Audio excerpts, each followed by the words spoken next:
start with is some introductions. My name is Ellie Burgess.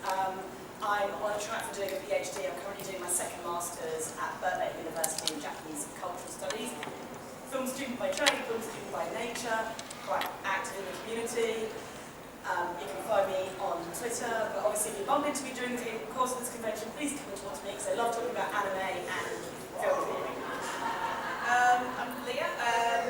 Some of you may have gone to the talk that I did at Ayacon last year about the history of British fandom.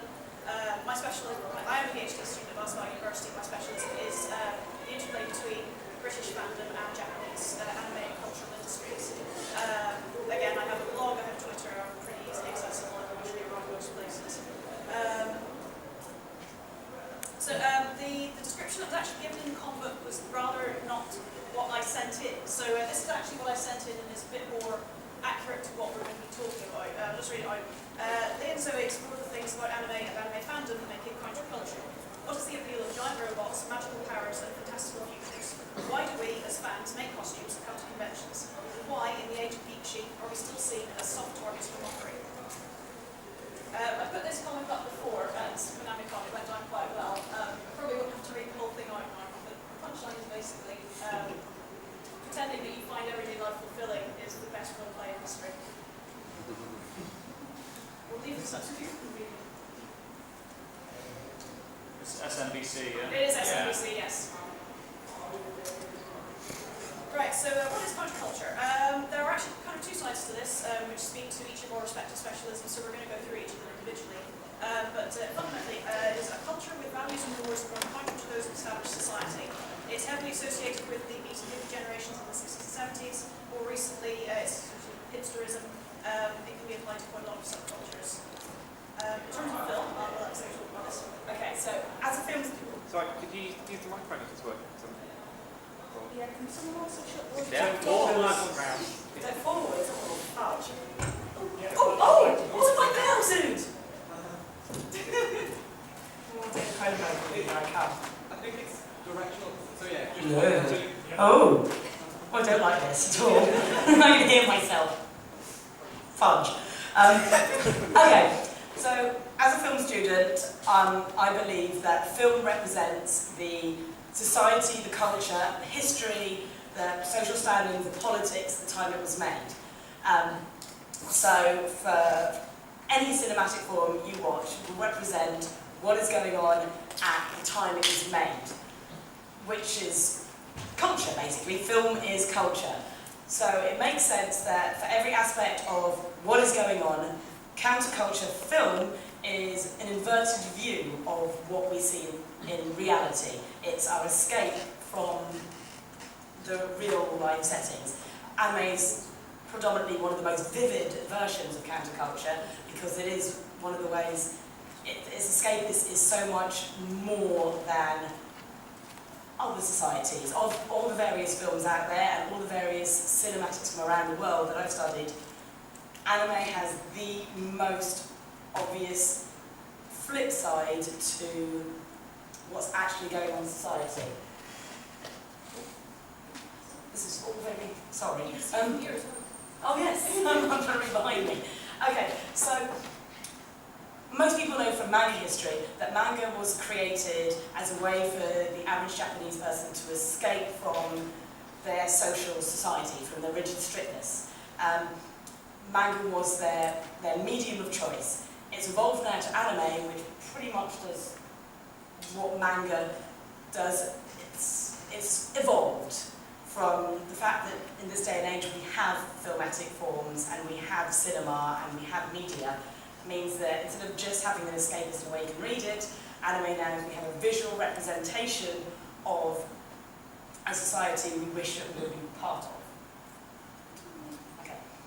So most of us as anime fans and as manga fans and probably as Japanese fans of their culture and stuff, and have been to Japan, knows that their culture, their society and history is kind of a combination of bonds of honour and codes of social behaviour. Because of this, it's very rigid. We all know that, from what we've seen, that their society is stricter than our society. if you look at like exam results, pressures on students, pressures on people to become salarymen, businessmen, jobs, pressures for women. So it's no wonder that their counterculture is one of the most like reverse and the most extreme out there, because they have far more to escape from in their day-to-day lives. I feel really random doing this. Sorry. Anime basically, for me personally, anime is a way of every thought, every feeling, every obsession, every every passion, every fetish, every desire I've ever had, there is an anime to cater for this feeling. Like I'm Yari fangirl, I've got that to escape into, but anything you could possibly think of, anime has found a way to present it to us as counter to what we have in our everyday society. Okay, so Japan has its strict rules and its culture. It has its strict ways of being. I mean, as British, we have the Victorian era, which is where some of our best counterculture material ever came from. But because we had the Victorian era, we now have a freedom in British society, in our media, that is fantastic. The Japanese still have their sense of honour and the way it's going. So more and more animes are popping up reflecting the changes in dialogue. For me, New Wave Mecha fan. As a New Wave Mecha fan, I love the fact that children are the pilots of robots and the only ones that can change modern society. I.e., adults have been corrupted by age, by wisdom, by politics, by social situations that have influenced them. Children, pure, they're innocent. Therefore, the only ones that can save modern Japanese society are children, because they haven't been affected by all these things. Which is why you get anime such as Evangelion, Fafner, Bokurano, where your children are the pilots. It's not what's going to happen in modern society, because children will never be the ones that will rule modern society, but they're the ones that are going to save it. So it's a view counter to what is portrayed. Then, as it's evolved more, sorry, make notes. Okay. So as anime more and more represents social changes, for me it started with watching the New Wave stuff and the way children were positioned in society, and then I started noticing tracks within Japanese anime character types.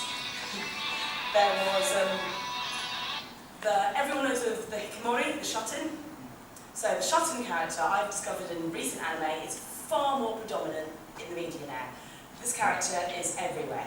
And one of my examples is Valvrave. If anyone's seen Valvrave, it's shut-in character, so isolated from society, they live in their little world, they're on the computers and stuff, and what a lot of modern anime is doing, which is also slightly meta in the way that it does it, it takes character archetypes and cultural stereotypes such as the Hikikomori, it creates an anime for them that not only represents how they stand within social structure, but what they wish they could be. So in Valvrave, she wants to go outside, wants to take to the computer all day. Somehow, when she gets her mecha, she has a magic stick that when she hits other robots, it hacks them. So it's the perfect outlet for any Hikikomori. I love computer games, therefore I'm going to hack you. And pretty much all of us have,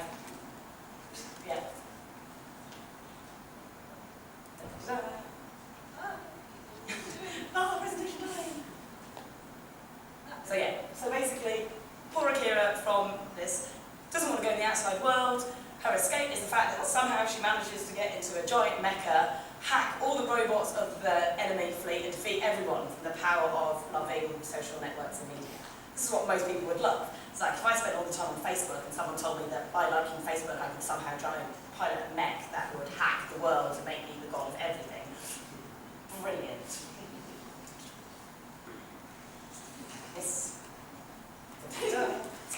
Alright, so the other side of it, as I introduced, is in terms of ways of engaging with an interest which sits counter to mainstream culture.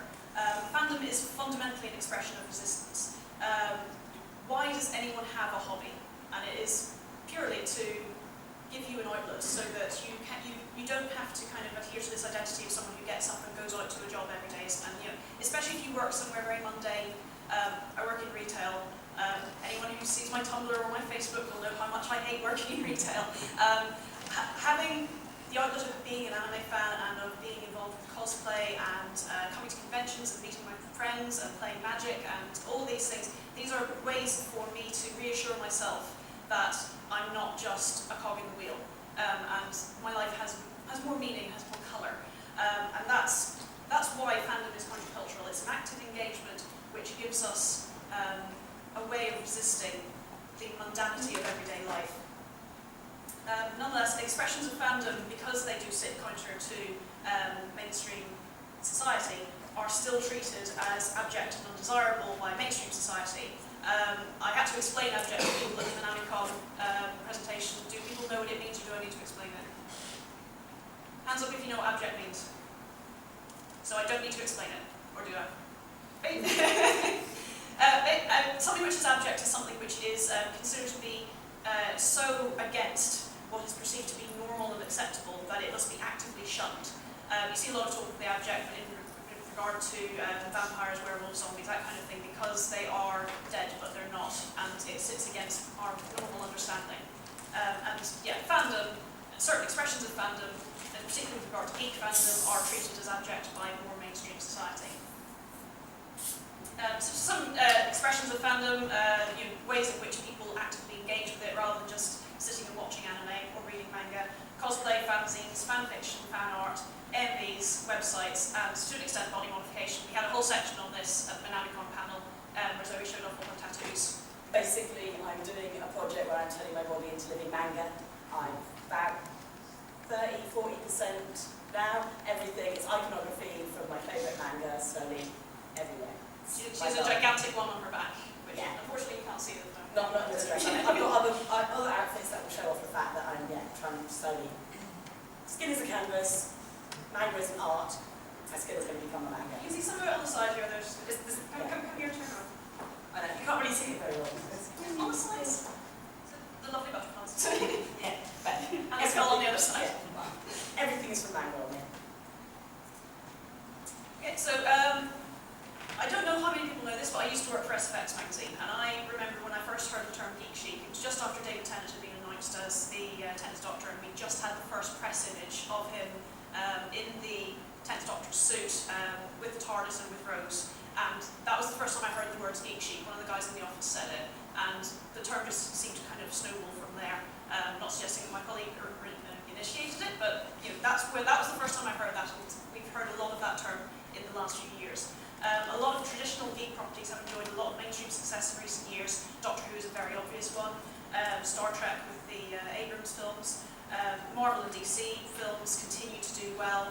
And high fantasy, things like Lord of the Rings, The Hobbit, Game of Thrones, and also not so much high fantasy things like Harry Potter, which all of which are phenomenally successful and have a mainstream following, but are nonetheless considered to be, because of what they are, geek properties. Elements of geek culture, as with all subcultures, are now being absorbed by and monetized as part of mass culture. Mass culture is anything which is mass marketed and sold to us. A good example of this would be, I remember when I was first at university going past, I think it was Topshop, and they had Buzzcocks and Sex Pistols kind of t-shirts for sale in there. Somehow I don't think that Topshop is the place that such things were originally ever meant to be sold. But that's an example of a subculture being absorbed and reproduced and monetized through mass culture. This is something which probably everyone has seen. There are a lot. I work in a shopping centre. I see people walking past, several of them every single day, with t-shirts that say geek or dork on them. I somehow suspect that most of the people that are wearing those shirts would not normally identify as a geek or a dork. I'm not entirely sure where this fashion has come from, but it is nonetheless an example of the subculture being absorbed and reproduced and sold as mass culture. So to go back to objection, despite the mainstream successes and greater geek visibility than ever, we still tend to be cautious and shy about our interests. When I did the history of British fandom last year at Ayacon, something that I postulated was that younger fans tended to be less shy about their interests, particularly at school. I remember in my teens, it was you did not talk about the fact that you were an anime fan because you made yourself a target as soon as you did. You would get all kind of unpleasant comments from people who kind of had formed all of their ideas about what anime was was and what the content was like by the tabloid hysteria that was going on at the time, so you didn't really talk about it. I postulated that sort of with a 10-year gap in between that, people were probably a lot cooler about it and more likely to kind of be open about it. But I was kind of met with a lot of people saying, no, not the case at all. There was still a certain degree of shyness about it, which suggests that there is still quite a bit of mainstream considering geekdom and fandom abject. So we're still seen as soft targets by those within the mainstream. This is possibly going to provoke a bit of debate, but I mean, a good example is the Big Bang Theory. I don't like it myself. You do. Yeah. But I laughed at it because I spent every episode laughing at pennies and it's stupid. My objection to the Big Bang Theory is that it's not celebrating geeks' foibles, it's laughing at geeks' foibles, but presenting itself as if it's supposed to be something which is for geeks. There's a really, really good deconstruction of the Big Bang Theory on a blog called Touching the Void, I think it's called, in which it's kind of pointed out that there doesn't even need to be a punchline. Someone mentioned Dungeons and Dragons and there's laughter. Yeah, you don't really need to put a lot of effort into it. Yes? Also, look out on YouTube for clips of the Big Bang Theory without the canned laughter.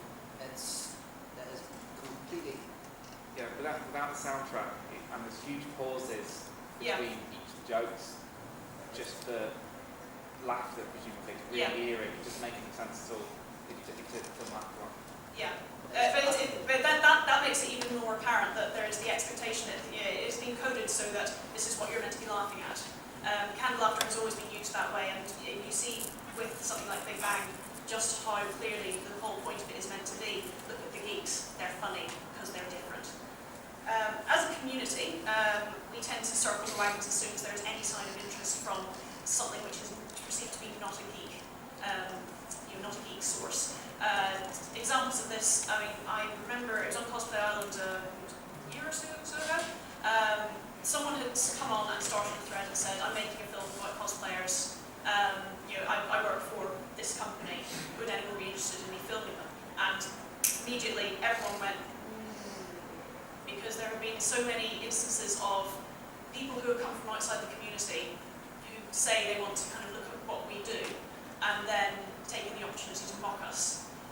There's an academic who specialises in fandom called Will Brooker, who's written a book about Star Wars fandom. And something that he says about his research for writing the book is that when he was going on to BBSs, something he had to do was to stress from a very early point that he was a big Star Wars fan as well before he could even hope to engage with people, because they would be so suspicious of anything that he said otherwise. And it seems to be the same with anime fandom.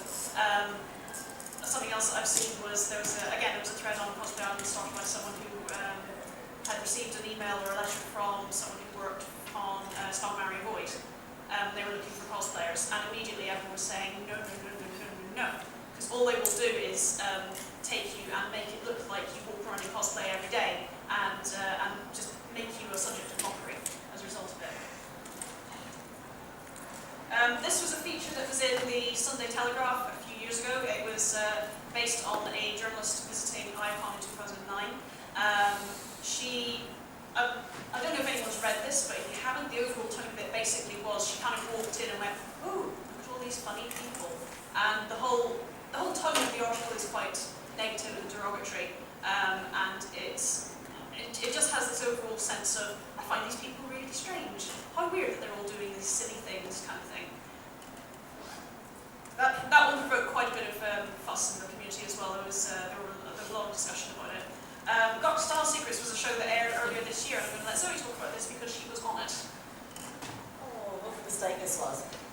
Basically, when it came up that there was a chance to be on a new makeover show with the idea that if you'd lost your confidence and you were still single and you didn't really know what was going on, somehow this magical TV show was going to give you a makeover and make you feel great about yourself. Now, the background of the show was, I myself am quite openly talk about the fact that I lost my father, was very depressed, lost a male presence in my life, was lonely, needed something to fill the void. I thought I could try and find maybe a relationship that would fill the void, and then all the other domino facts that whenever you've suffered loss. I was diagnosed with PTSD, I had a lot of harshness to overcome. I lost my confidence in me. I You know, still to this day, still feel that I'm overweight, even though I've lost 3 stone. Like, it was all these things were playing on me. So I thought, you know what? If they can make my confidence better, because they told me that they could make me feel like a woman again, they could make me love myself, and they would make me go out there and people would start loving me as well. So I thought, why not? This sounds like fun. I went on it, and Got One was going to be the guy giving me all this wonderful advice. I thought, I love Got One. He's lovely. He does fashion stuff. So I did the show. I filmed for 14 days. It was great. They did activities such as they took me out on a yacht with guys, and I had to talk to these guys, and I was like, oh my goodness, you can't leave me alone with people. If I talk about myself, they're going to think I'm a freak. But all they're going to see is this fat girl that hates herself. I'm too fat to be on this boat. All these issues. They worked through them. They worked through, like, they took all my makeup off and showed my picture around London, and people picked up the microphone, and people were like, oh, she looks lovely without makeup. I'm like, no, without makeup, I'm like this hideous creature. And it was actually quite a good experience. Then Dot came round to my house and filmed my bedroom. And I may have a few posters up, wall to wall, and I may have a lot of Gundam figures and Prince of Tennis plushies, and basically, I'm an epic fangirl. Like, you know, I've been a geek for so long, like, by the age of 11, I didn't know if I was going to marry Egon Spangler or Mr. Spock. Like, you know, this has been my life. I love it. I did a film degree, I did a film MA. I'm now doing a second MA in Japanese culture and a PhD in anime. Like, it was my world. I never once in a million years thought that being a geek, being a girl that made cosplays, that wasn't the reason I was single. It was because I lost my confidence in me. So we talked about these things. It was great. He got me to wear my cosplays. I've got my fantastic TARDIS costume that I love. In fact, Matt Smith, David Tennant, and John Barrowman have all loved this thing. You know, I felt good as a geek. The episode aired. Oh, it was a different story completely. There are some amazing quotes in this thing. I remember getting more irate as the episode went on. Such things, like, basically, they did not mention at one point in our television show that my father had passed away recently, and I was suffering from PTSD and an eating disorder. On public television, for the whole of the UK to say, Gokwan said, oh, Zoe, the depressed emo goth. Okay, so we started with that. I don't identify myself as goth, I identify myself as alternate. I love cosplay because it's a way to be myself, it's a way to represent my personal culture and my beliefs in an alternate fashion. I make my own dresses and I loved it. I'm not emo because I'm 30. Like, really? Like, no. Like, it's just like, I don't, just no. It was just like so unbelievably, like, wait a minute. And all he just said, so I was a depressed emo goth, apparently spent all my time in my bedroom, just living in a fantasy bubble, and loving anime and manga and John Barrowman. And I was like, yeah, the reason I didn't leave my bedroom is because I was crushingly depressed, I was barely eating, I was suffering from all kinds of, like, you know, just social anxieties, the ability to meet people. It was nothing about going out and meeting guys, it was just the ability to socialise got crushed, and I needed to find myself and redefine, like, where it really was. And the way it was presented was, this is Zoe. She plays computer games, she likes Doctor Who a little too much, she plays Magic the Gathering, she collects action figures, she loves anime, and oh yeah, she's obsessed with John Barrowman. No man will ever date her. Ever. And which obviously, I don't know if you've... Do you want the pictures? Oh, we can do all these beautiful things. Yes. I mean, the experience was great. Like, this is me before. This is me, my day-to-day life. These are shots from the show. Yeah, from the show. So this is me playing computer games in the arcade. Yes, this is I like this because it's my French pirate outfit. I love these trousers. They're Beetlejuice pants. Who wouldn't want to be seen in Beetlejuice pants? And I friggin' made a dress that looks like the TARDIS that I managed to hunt John Barrowman in. Who wouldn't be proud of this? But, ooh, apparently, ambience. Yeah. But apparently, I'm, what was it, an androgynous? Androgynous. Yes, apparently I'm androgynous. And I hide my boobs and hips, and no man can tell that I'm a woman. Straw Ball, can you tell that this is a woman? Yeah. Okay. So am I androgynous? No. But just basically, because I was a geek and I was into these things, I was more identified as a male than as a female, and that's why I was single. And so, yeah. stereotype. It's like No, saying yeah. all English people are football hooligans. Or It Scottish was, people. It was very, very horrendous. The backlash has been. It was very apparent from anyone watching the commentary unfold on Twitter, which we'll sort of come to a bit later on. Watching it was very apparent that an awful lot of people, most people in fact, were not fooled by this. There were a lot of people watching it who were basically going, that's all you're doing is saying that she needs to stop liking the things that she likes and that make her happy.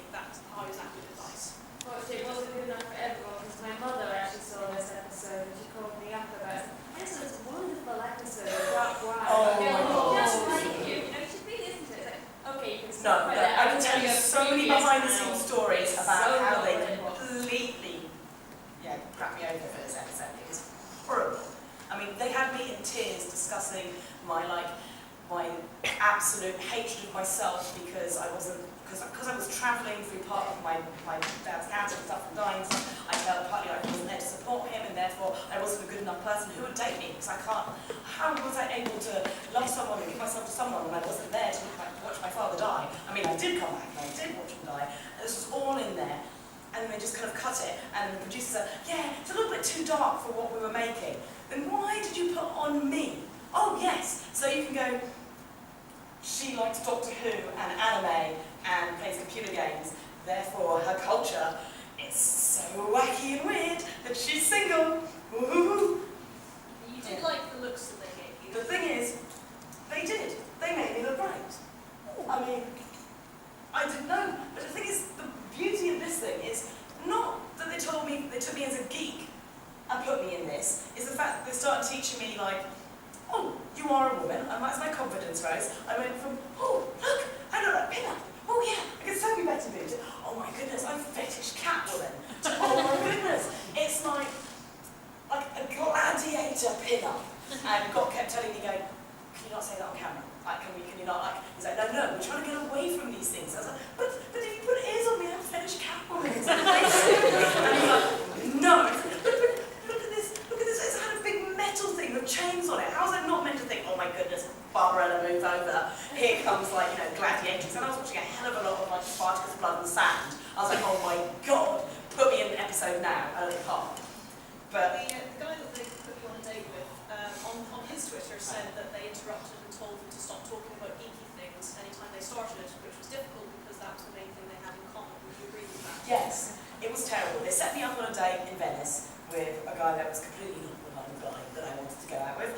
But you know what? And they kept telling me that I had to break away from all the geek culture because, it's just, and then they set me up with a geek. So we started talking about Buffy and they can't have Buffy anymore. And instead, it just descended into like, let's talk about random stories about things we dislike. And then he told me a story about shaving his balls. And I'm like, I don't like being here anymore. I mean, look pretty, but this is creepy. So this was Got's lovely assessment. This was a quote from the end of the episode when the transformation had taken place and was ostensibly successful.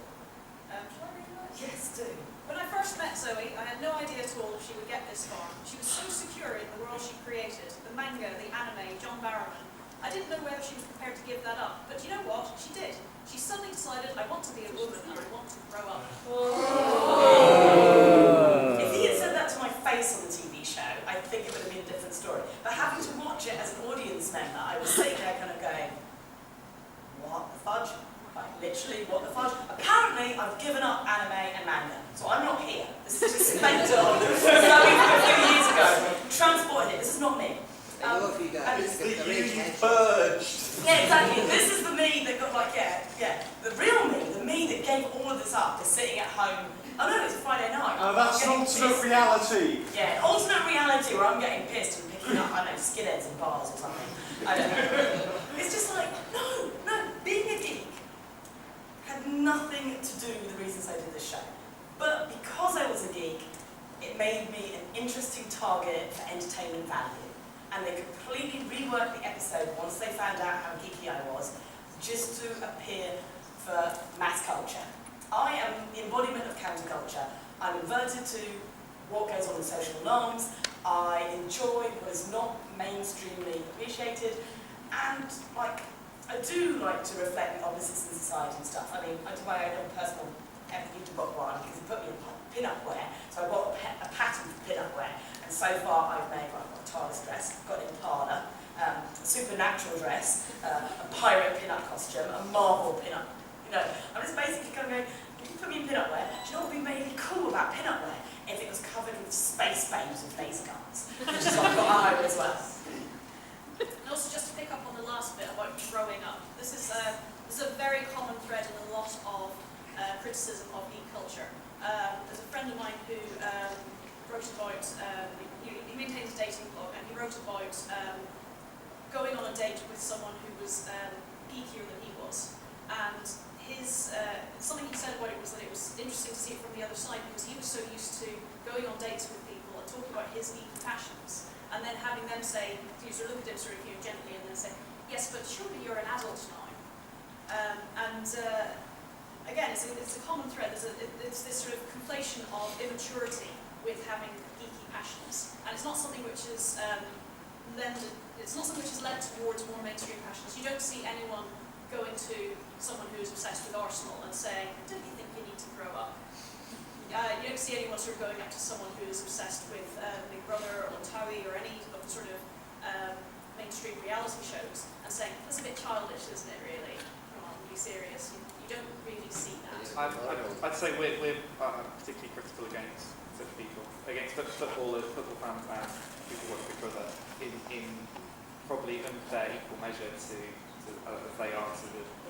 This is something that came up during the one that we did at the NAMI. People were saying, oh, well, in an alternate reality, it would be someone saying, oh, we as Towie fans are so looked down upon. And the response to that kind of was, so what?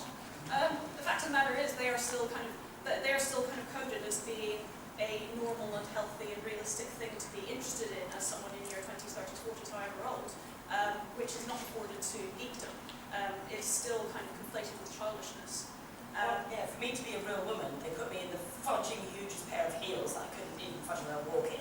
They took me to a bar and they made me do a figure of 8 circuit around the bar so that men could check me out, so we could see which one was going to chat me up in the corner. And I'm like, I couldn't walk in these buggers, I like boots, you know, so I don't do 5-inch stilettos. And I was literally like, things I have to hold on to, things I have to hold on to, they stick my arse out, are those men looking at me? Yeah, because this is normal behaviour. I'm like, you know what? I don't want to be part of it. And so culture is kind of telling us, you know, like, quick, put on the fake tan, like, you know, put your skirt up to here, have your tits out, totter around on some heels, because that's normal, productive behaviour. But I actually think that geeks are some of the most intelligent, the most creative, and the most, like, interesting people out there. And it's like, it's a shame that we're now being used as... It's everyone else that needs to grow up. Can I just jump in here? I think that a blind acceptance of what society says is automatically right is what led to things like slavery being perpetuated for so long, because the people who didn't agree with it, a lot of them bit their tongues because they thought, well, everyone except me thinks this way, so I'll just shut up. So they, you know what I mean? Too scared to speak up. That's the exact thing. When there's anyone who just blindly accepts what society says, even if we found some stone tablets written by God saying that what society says at the moment is correct, it's still wrong for you to blindly accept what society says, because you should make up your own mind about things. I don't know if you agree with me there. That's how we end up with atheists being expelled from schools in America as well, because these schools would blindly adhere to Christian dogma of politics, really, because they haven't divided church and things like they're supposed to. I know what you mean, but I think that's a slightly different subject in that it's just easier to accept the norm than it is to sort of think for yourself in a professional situation. If you were an atheist and you were told to teach creationism and your job was on the line, it's kind of hard to blame you for, in that sense. Well, it does also depend, I suppose, on the environment people are raised in. I mean, to use an example in my family, my sister and her husband are both Christians. My nephews have practically, in a sense, you could say, been conditioned since they were born it's difficult. A lot of the time people contradict themselves. I think that if you look at like the Bible, obviously I'm not going to start ranting on Christianity, it's like it says you can't wear a jacket that's a linen and wool mix, you can't eat shellfish. Yeah, What no, I Christian just mean, seriously believes that? when from the moment someone is born, they're completely bombarded and kind of not given the opportunity to always be open-minded as much as they might be able to if they weren't And I think, bombarded with such things. yeah, ultimately I think that This is great, but it's Yeah, really, sorry. really off topic. My bad. On the subject of all growing up, I'm just going to come out of this for a minute. It's a video. This is from an American. It's a Russian TV channel which is broadcast in America in English. It is a report on San Diego Comic Con from a couple of years ago. I don't know if anyone's seen this. Possibly he's saying that it's identified. This woman who got one to go in a blender. She's over the countercultural world where I'm in a society. I found them, put them in a blender together, and I'm going, yeah, take that, anti-geek widows. No, we didn't. Just while you're loading that Yeah. up, I was going to say, I just announced to my family that I'm pregnant, and the first thing when my aunt said was, oh, great, now you need to grow up and get out of all this geek stuff because you don't want to teach your child. Again, it's an unnecessary conflation of maturity and growing up with sort of setting aside geekdom. And there's absolutely no reason why you have to set one aside in order for the other. One of my friends, I have a friend called Zenvita who used to do it in comms, doesn't do it anymore, unfortunately, for various reasons. But she has 2 children, both of whom are absolutely wonderful little boys. And she is one of the biggest geeks that I know. And something that she has always said is that the great thing about being a geek and a mum is that you can maintain your hobbies with a child on your lap. Because she sat with her younger child on her lap while she played computer games, and while reading manga and comics and all the kind of books that she likes. And Smart little boys. Big smart little I boys. sound like positive use of some of the geeks. I met back in army camp. There's a couple that bought their probably 9-month-old child as a member of the an army. He's here too. Huh? He's here too. Oh, is he here too? That's the weird thing about this whole idea that you need to go up because liking anime, manga, and geek I things. thought that was the most awesome thing to see that someone that someone who would be willing to that is someone who would it's okay to bring their kids and let their kids indulge in their on the stuff that they enjoy as well. It's nice when the children turn up at the cons and things, it really is. I mean, I remember seeing the Doctor Who couple that would turn up with their baby and it was dressed as like tiny little 10 in a little suit and things. I'm like, Yeah, and I met online that Doctor sometimes. Who family. Yeah, and I met online sometimes with on MMOs. Someone be talking to me on like TeamSpeak whilst I'm playing Guild Wars 2, and they'll be shouting in the background, shouting in the background at their kids, and they're saying, "Could you cut that out, please?" They cut that out, but they'll probably like ask you to join in as well. So I think it's in some small ways it's like some people. I'm going to play this video. Like I said, this is it's from a Russian channel called RT America, which is honestly I'm not entirely sure what its deal is because it's broadcast for an American audience, but it's owned by a Russian company. Propaganda show, yeah. Yeah. But this report is very, very typical of what you would expect to see from sort of mainstream media in terms of coverage of geek properties. If you're very good, I'll show you Kappa later. If this will play, I'll show you Kappa. All right, so as we said, 100,000 people came flocked to the Comic Con. But what about the energy that they're putting there? Couldn't that energy be put to better use, say, fighting in the real world to save the U.S. economy? Joining me out of our studio in New York. Keep an eye on the headlines of this as well. Victoria Schmidt, you can find her on her Facebook page, it's Buffy Rebel Cosplay. Hey there, Victoria. Thanks so much for joining us. I know we're going to be showing pictures from your Facebook page, and you attended Comic-Con. I know I've been there to cover it in years past. An interesting place. But something that struck me when I was there is how many people saved up all their money just to go to Comic-Con. Why do you think that this is such a huge attraction? Well, there's just so many people who have such a love for just the creative arts, and you know, the comic books and all the movies and animes and cartoons, they touch a lot of us in such a way that, you know, that's where we want to put all of our energy and time and money, and other people will put it into golfing or, you know, playing sports. That's where we put our money and our interest into. So that's why some people will do whatever they can, or, you know, spend what savings they maybe had for that year to go to Comic-Con. What is your reaction? I know that there's a lot of people, certainly when I was living in San Diego, who say, you know, the nerds have descended upon our town. This is Geek Fest 2011.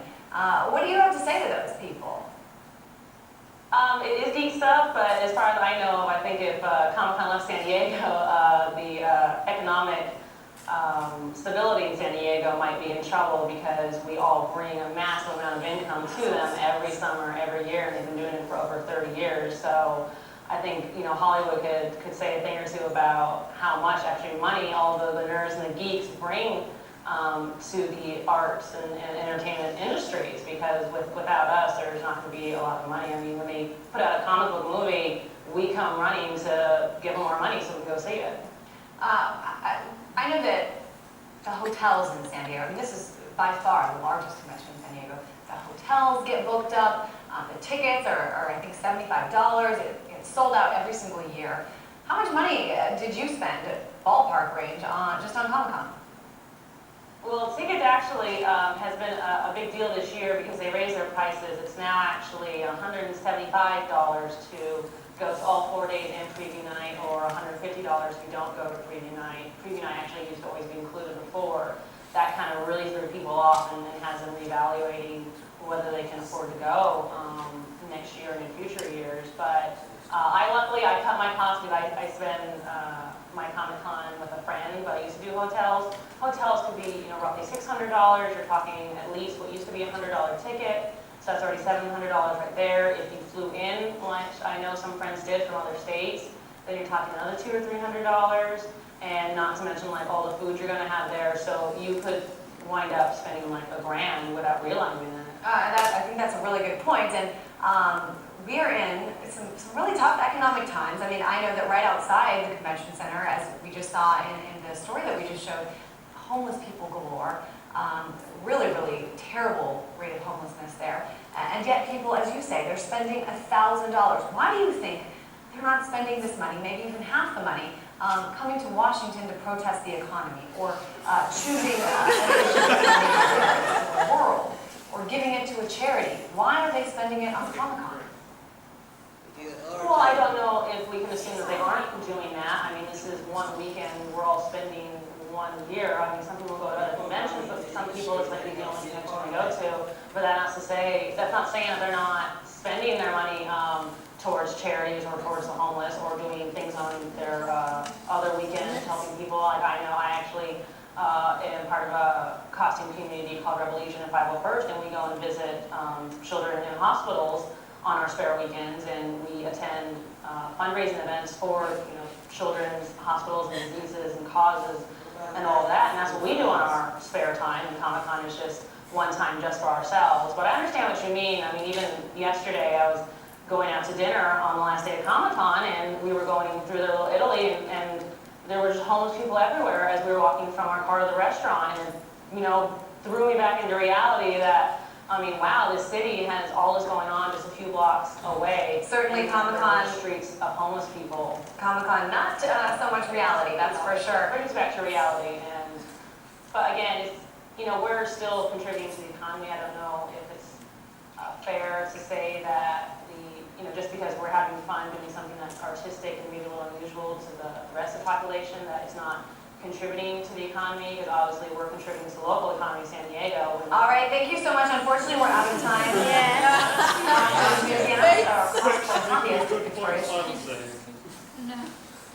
It's all very typical tactics there. She sets her stall very early.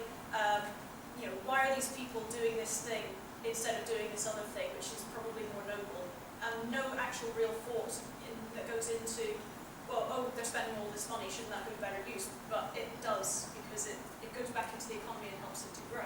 And she says herself, you know, just because we're spending our money on this one weekend in this particular way doesn't mean that the rest of of the year we're not going to spend our money on charity or working with the homeless or other things which are more. There's been a lot of us happy. They asked me that question about Yeah. how much a dress costs and how where's the price of giving money to charity. The lady they were interviewing was considerably calmer about it than I would have been, certainly, yes. I mean, my reaction to that sort of thing would be, how much did you spend on your holiday this year? Where did you go? Did you go abroad? Oh, so you're giving your country's money to a different country? Yes, you give all that money to charity? Mama's just that handkerchief, mate. My holiday isn't allowed, but yours is. It's more like they're telling one section of society how they should spend their money, and everyone else is allowed to spend their money how they want. No, everybody else has to go to Washington and Wait a minute. So if I bought my ticket to Washington and stood there going, "Ooh, the economy," because that's going to give so much back to the economy. Or the shop I bought the plywood from maybe got some extra cash, you know. But if you actually go to Comic-Con, the money you spend on tickets, on the materials from your cosplays, from the food, from the drinks, that is supporting your local community. It just, yeah. In a blend with Sports fest, thousands and thousands of pounds made. Year. Which is wonderful. Seems like a but those kind of questions then why there's so many scarves, hats, and variety of Fragrances. Well, I'd love to see a lot of football fans kind of protesting the economy.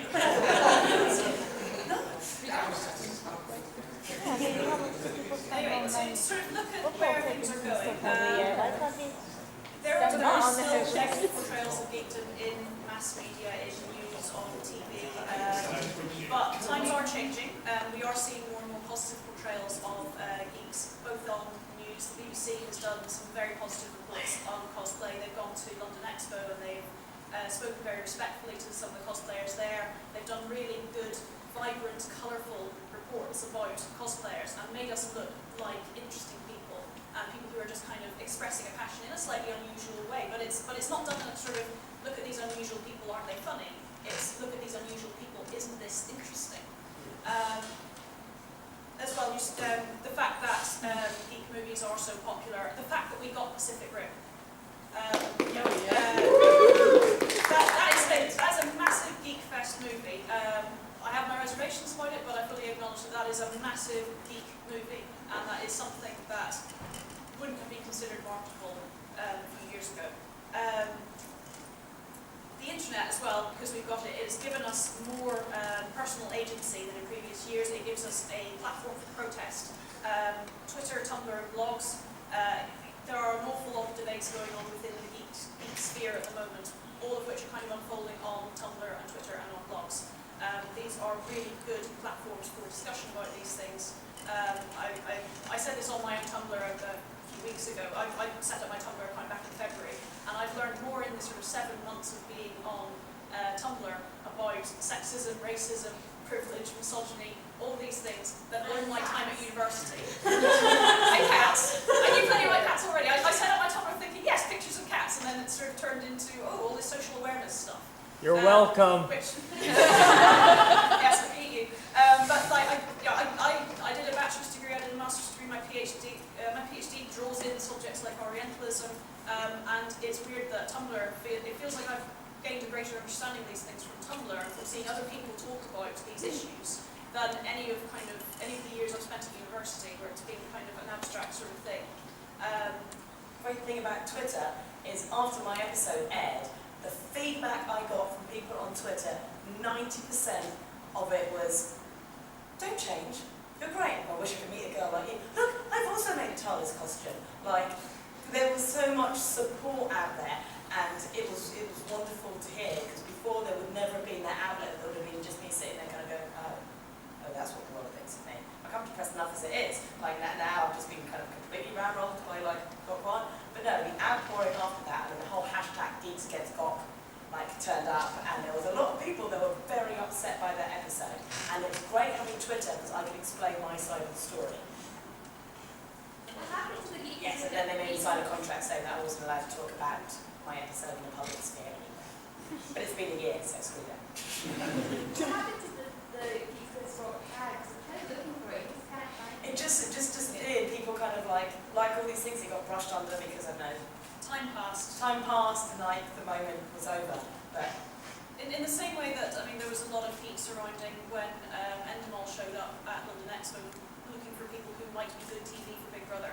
And their approach was to kind of go up to people, take photographs, and then say, oh, by the way, I'm from Endemol, how would you like to be on Big Brother? And people freaked out.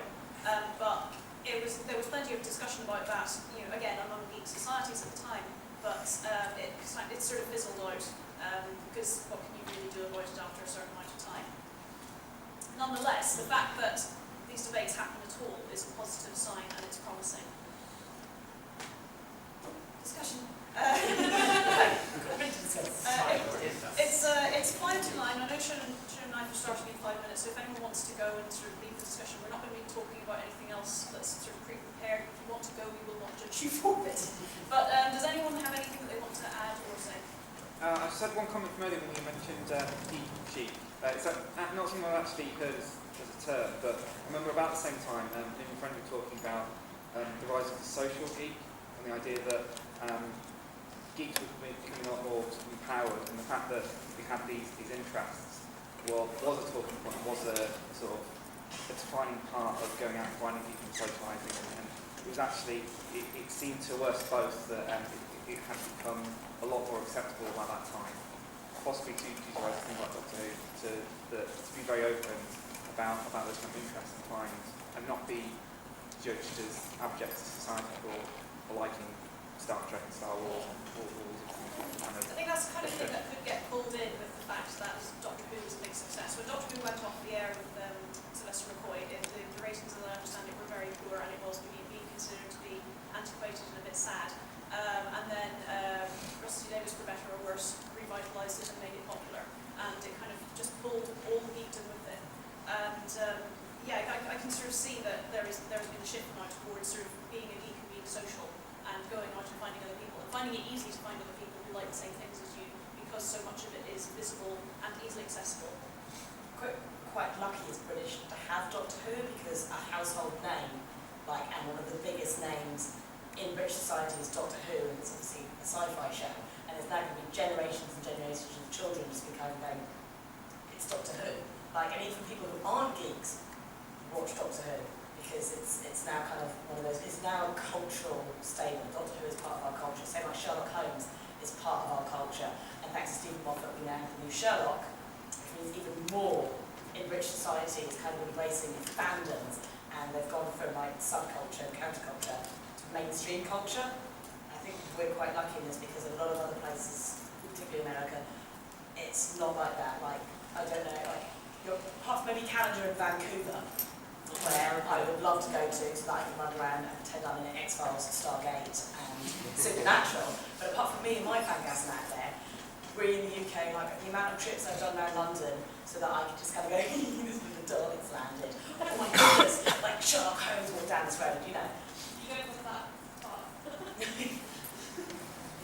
So it's like, you know, fandom and culture is more accepted in the UK, slightly more because we are lucky enough that what was counterculture and other cultures has now become our mainstream culture, and also to kind of go, yeah, whatever, party, it's brought a hell of a lot more economy into the UK from promoting the popularity of Sherlock, Doctor Who, Harry Potter, and James Bond. And going back as well, I mean, you've got the old sort of 70s to 80s era sci-fi series. That was all filmed in this country, so I mean, Star Wars, a lot of that was filmed, the original trilogy, not the atrocity. A lot of that was filmed in this country. Aliens was filmed in this country. I mean, the UK actually had a rich history already, but a lot of people didn't realise it. But in this current generation now, people are sort of like realising that, hey, this new thing we've got actually isn't that new, and actually we've got a really rich history in this creative fantasy filmmaking and series making, and We've got a actually, fantastic film industry for that, because I mean, we're the guys who created Hammer. yeah, So we're very lucky for that as well.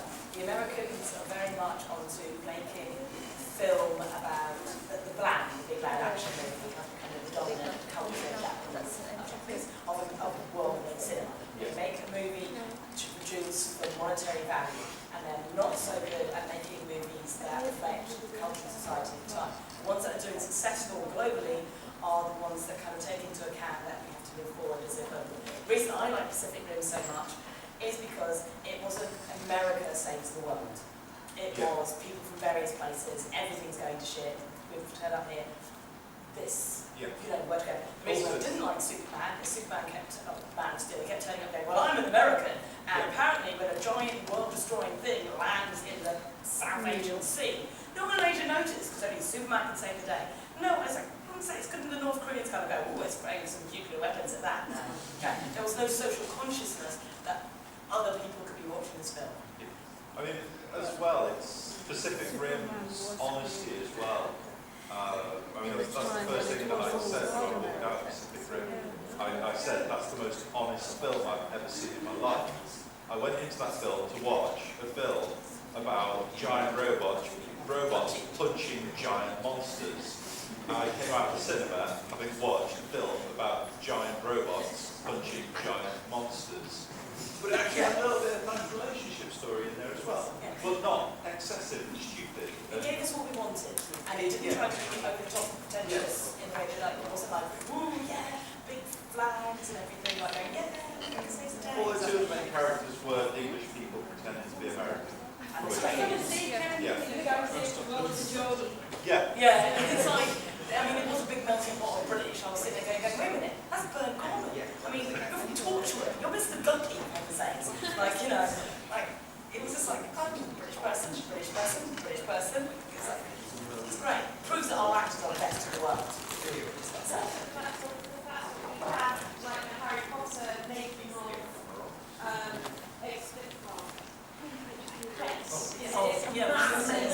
I went myself last year, and that's on. It's still selling out every day. It's still getting people from other countries to see it, and it's just showing how really interesting film TV industry is that we have all that stuff on show. we're quite lucky that British film culture is embracing geek and saying that it can be a mainstream interesting thing, and therefore they are doing more events and more things inspired by things that were counter. And it's a shame that America, which is still like the dominant force of our television and stuff, isn't. I mean, we're very lucky that we have anime, because as I said, anime is the most amazing version of counterculture cinema out there. But it is because their society is still the strict of us. Them and the South Koreans, I've never known anything so strict. It's not like America can't embrace geeks. they produced Scott Pilgrim, which is probably brought geek culture kind of into focus a little bit. Scott Pilgrim was fantastic. But it's like a little... Scott Pilgrim was a big surprise though from all parties. The filmmakers who pitched it thought, we're just going to pitch it as the off chance, and they are on record for saying that they were actually really stunned when they got to go ahead to make the film. They were sort of like, whoa, what? But still, And it was purely... It was well received, and that's... Critically well received itself well, which was one of the big issues. Like, not many people went to see it or like bought it from what I know and stuff. And so it didn't sell, and it didn't sell well enough to suddenly rocket more movies to being made. Luckily now with like comic book character movies and stuff, they're easier for the mainstream to consume, I feel, especially because they can put messages in that are more like aimed at the mainstream, whereas Scott Pilgrim is very much so a sort of you've been picked on, but you can stand up for yourself, you're a geek, you can do it kind of thing, rather than mainstream sort of plots they show. I might cut in there. I mean, Star Wars was when it first got released, nobody thought it would actually be really successful.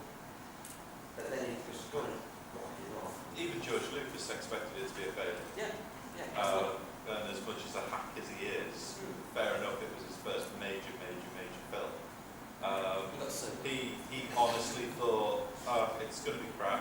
all the casting as well. Yeah, they did. Everyone, pretty Yeah, much everyone who worked on the first Star They Wars messed film around. thought it was going to be. Seriously. Yeah.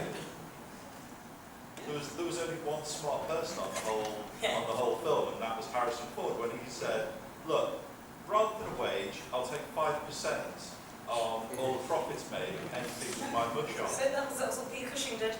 Yeah. He didn't want to take a wage, he just took a percentage of the franchise. That was the cleverest thing. In fact, I think it was Harrison Ford who got the idea from Peter Cushing, yeah. Two of them, like, you know what? Yeah. They are going to be missed for life. Okay, another thing I like about Pacific Rim is right at the end, and spoilers if you haven't seen this.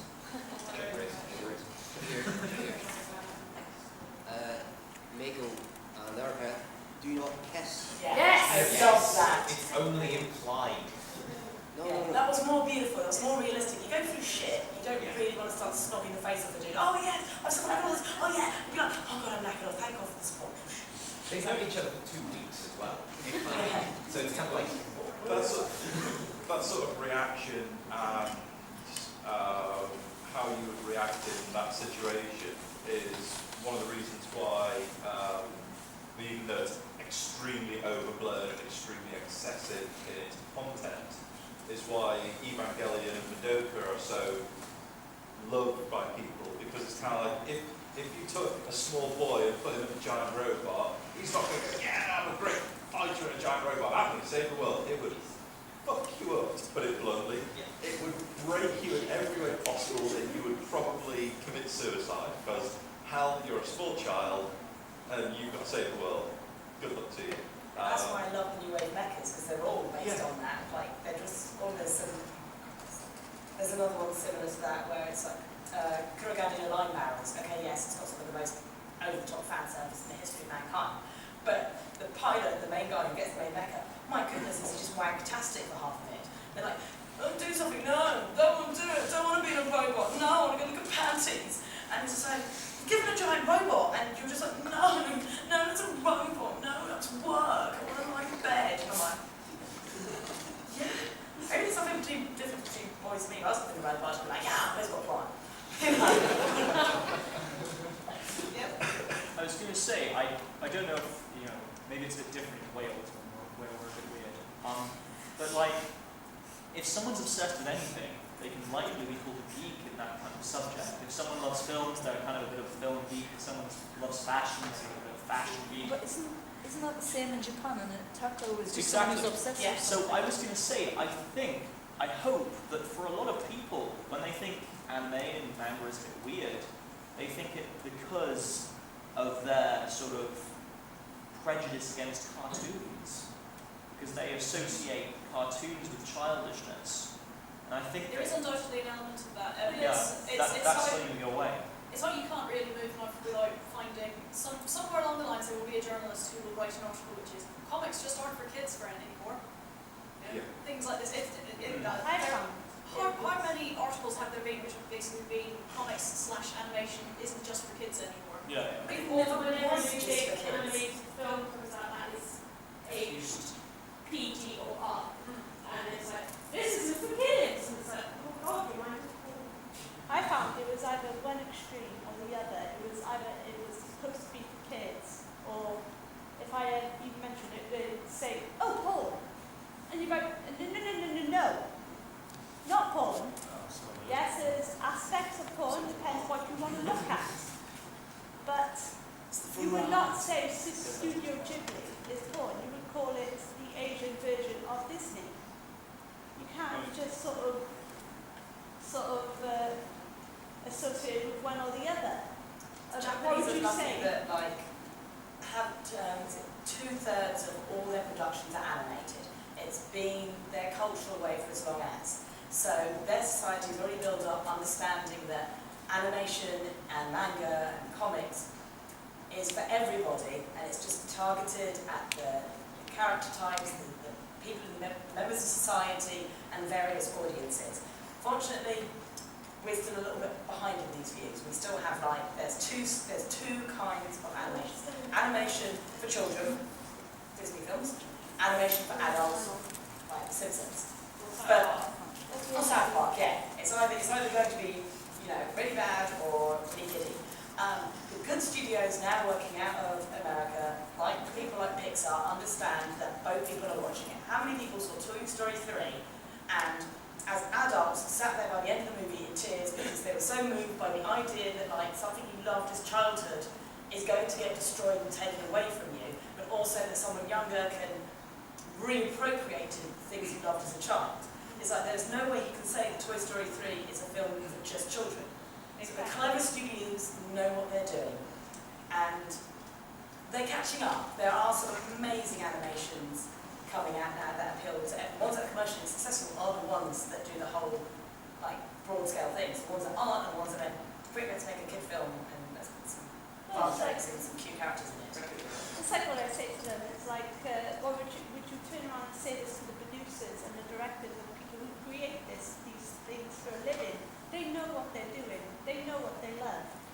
You can't turn around and say and mock these people who created such an industry just because they're making something that targets a particular audience. You can't say that they don't love what they're doing, they don't love what they see. And they're not enjoying their creation. The thing is though, the ones that create it, the animators and the artists and stuff like that, they don't actually get a say in what is really produced. It's the companies that are paying for it, that are giving the money, are saying, we want it aiming at this market. It doesn't matter what creative freedom you want, you've got to aim it at this market. I think that's very good too. But I also believe if you want to be in that, if some people, if they're lucky enough to be in that market, they can express themselves. I mean, there is a good example, not so much a movie, but in TV series. When they went to do Batman Beyond, and they first pitched it, the company doing it wanted to make it a lot more kiddie-fied. Basically, they wanted a teenage Batman, because that's what they were going to do, the big thing. And that's not going to work, but then they managed to come up with a way. Yeah. And they basically said, okay, the company said, okay, we've done all these things. Like, yeah, we're not going to do that. We're not going to put this little brother as a mini-bat. We're not going to do a mini-bat show. We're going to just keep doing it this way. And they ended up making a really good series. Yeah. So just because the company might want them to aim at a certain market, if they know what they love, they're very good at making it tolerable. Part of the problem is just capitalism. Your shareholders are like, we want to make some money from this, guys, so we're going to do the thing that we think will make money. There's actually some very, very interesting. Well, it's actually on the director's commentary of Dark Crystal. I mean, people who know who I am know why I know everything about Dark Crystal. What's the Dark Crystal? Okay, you know the Muppets. No. You don't know what the Muppets are? Well, yeah, I've never seen anything. Okay.